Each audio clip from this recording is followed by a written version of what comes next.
falando de uma pessoa que a gente ainda não citou. Quem? Kanye West. Oh.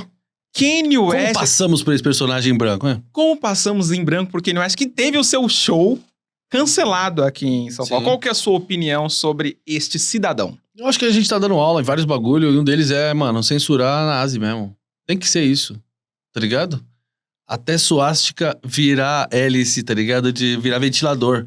Não tem que dar boi. Eu acho que... eu até queria fazer conteúdo nesse... Eu falei, mano, se tiver show, eu vou pra porta.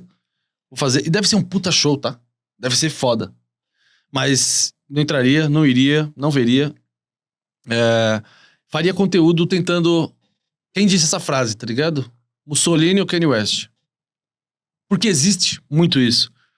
Então, eu acho que a gente teve uma política certo período ali assertiva de censurar mesmo a parada. Tanto que ele só tá fazendo show, mano, em lugares onde ele consegue meio que pagar pra entrar, tá ligado? Uma chancela ali.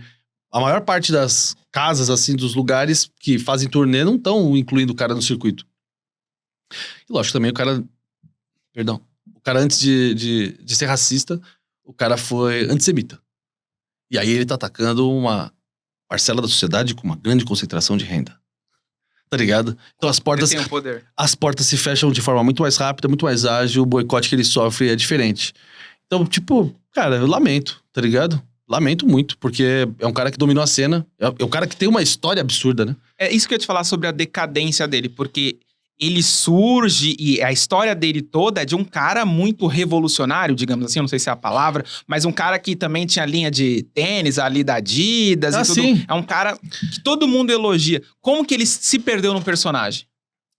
Vamos lá, velho. Kanye West, pra mim, ele começa da ideia de... Ele já era produtor de Jay-Z, da Alicia Keys, tá ligado? E eu acho que você sair da produção da parada, que é justamente um lugar muito confortável pro MC.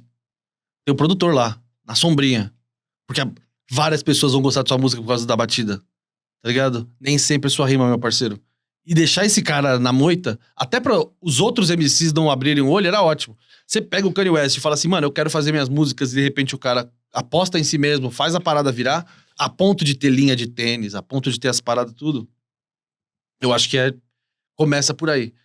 Ele sempre foi um cara que sofreu de bipolaridade, ou até pior, de não diagnóstico, na maior parte da vida, tá ligado?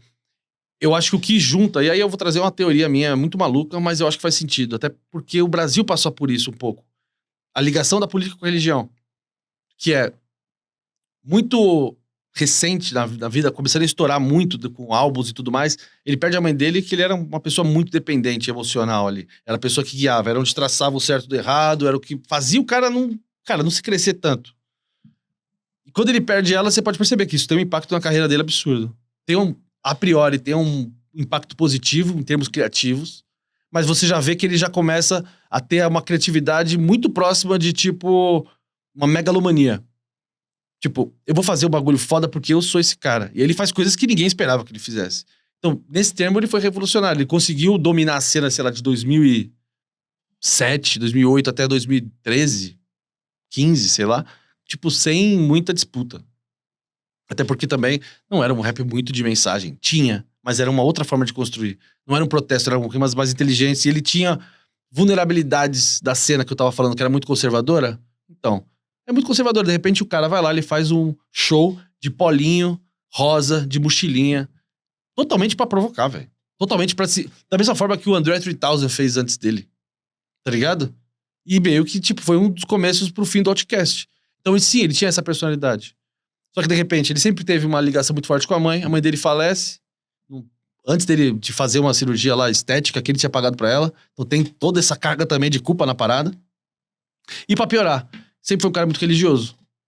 Começa a crescer uma onda de religiosidade absurda, linkada com política nos Estados Unidos, aqui no Brasil, a gente é vítima dessa parada também. E de repente, cara, ele se perde com essa grandeza, com esse absurdo que ele chegou de ser um ser humano bilionário, tá ligado? É o que a gente tava falando desde o começo. Quanto mais distante, quanto mais próximo você tá desses bilhões e tudo mais distante você tá da raiz, da conexão com o fã. E não é uma questão de tipo, não, caráter. Às vezes não é só isso. No caso dele é a doença. Tá ligado? No caso de outras pessoas foi, mano, esse é o ciclo natural. Você é bilionário, você não vai dar rolê, tipo, de quebrada. Você não vai no Habib's, irmão. Tá ligado? Você vai frequentar outros lugares. E esses outros lugares são frequentados por outras pessoas. O quanto você tá disposto a fazer isso, Não sei, tá ligado? Mas pra mim esse é um ponto muito foda do porquê eu respeito muito, por exemplo, Racionais. Sempre foi um grupo muito estratégico. Tipo, eles esperaram a hora de se expor. Eles sempre calcularam muito bem, sem saber o dia seguinte. Se vai dar certo, se não vai. Não ia pra Globo, não ia pra mídia, não dá entrevista, não faz nada. De repente faz tudo que eles fazem do forma deles. E tem o podcast mais ouvido do Brasil. Tá ligado? E o que o Mano Brown fala ele pauta. E eles conseguiram construir isso. Tá ligado? Porque, às vezes, o silêncio é melhor. Ele fala mais. Não quer se manifestar, tudo mais. Então, mano, para de ficar sendo visto, então. Vai pra toca.